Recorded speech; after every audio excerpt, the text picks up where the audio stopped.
Eid Mubarak baga iidaan isiniin gahee warra baranaa kan bara hedduu Rabbi haa godhu.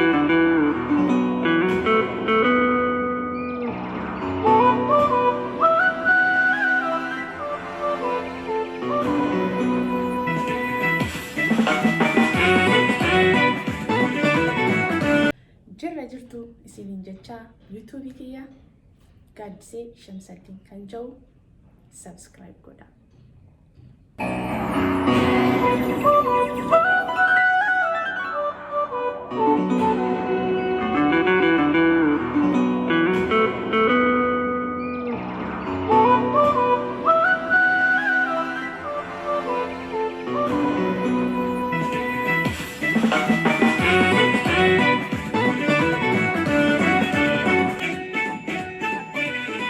Egaa gaaddisee shamsaddiin maal isiniif qabattee dhiyaatti?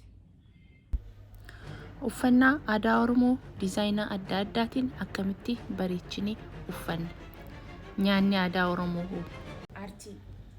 Aartistoota Oromoo fi akkasumas uummata babbeekamoo gaaffii keessan fudhatee isinii gaafatee deebisee isiniif dhiyeessa. Muuziqaan Oromoo bu'aa bahii akkam of keessaa qaba?